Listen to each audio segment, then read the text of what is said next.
তিস্তা, ব্রহ্মপুত্র কিংবা প্রমত্তা পদ্মা কোনোটি আর আগের মতো নেই। শুকিয়ে ধুধু চর, পানি নেই, কেবল বালু আর বালু। চিরযৌবনা নদীগুলো এখন বিরান ভূমি।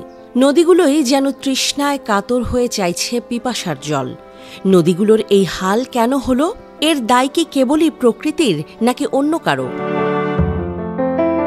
দেশের উত্তরাঞ্চলের নদীগুলোর এমন অপমৃত্যুর দায় আসলে ভারতের।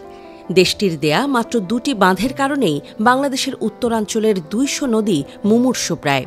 পদ্মা নদীতে ফারাক্কা ও তিস্তায় গজলডোবায় বাঁধ নির্মাণের ফলে উত্তরাঞ্চলের নদীগুলোর এই অবস্থা। রংপুর সহ উত্তরাঞ্চলে নেমেছে বিপর্যয়। জীববৈচিত্র্য পড়েছে হুমকির মুখে।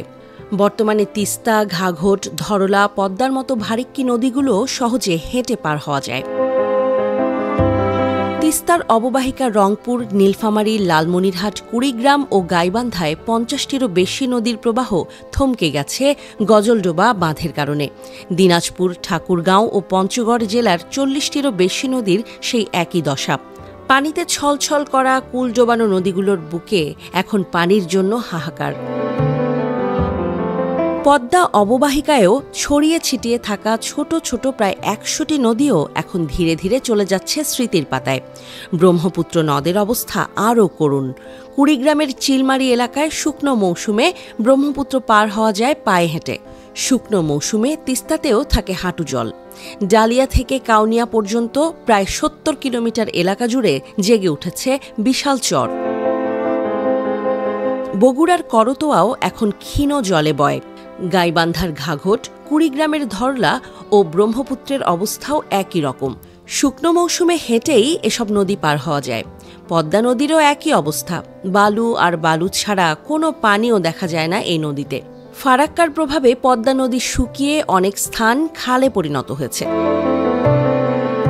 উত্তরাঞ্চলে প্রকৃত থেকে ধরলা, জলঢাকা, দুধকুমার, তিস্তা, সতী, ঘাঘট, নীলকুমার, বাঙালি, বড়াই, মানাস, কুমলাই, লাতারা, ধুম, বুড়িঘোড়া এসব নদী এখন হারিয়ে যাওয়ার পথে।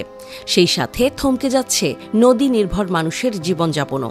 অনেকেই বাধ্য হয়ে পেশা বদলাচ্ছেন, কেউ আবার কষ্টে শিষ্টে আঁকড়ে আছেন পুরনো পেশায়। আবহমানকাল থেকেই বাংলাদেশে ছড়িয়ে ছিটিয়ে ছিল শত শত নদী। ভাটিয়ালি, মারফতি, মুর্শিদি গান গেয়ে পালতোলা নৌকার মাঝিরা নদীর প্রাণকে সজীব করে তুলত। পারাপারের জন্য ছিল অসংখ্য খেয়াঘাট। ফারাক্কা আর গজলডোবার মতো বাঁধের কারণে এসব নদীর মৃত্যু হচ্ছে অকালেই। নদীপাড়ের কৃষি নির্ভর জনপদ তাই বিপন্ন হচ্ছে ভারতের এমন কুটো চালে।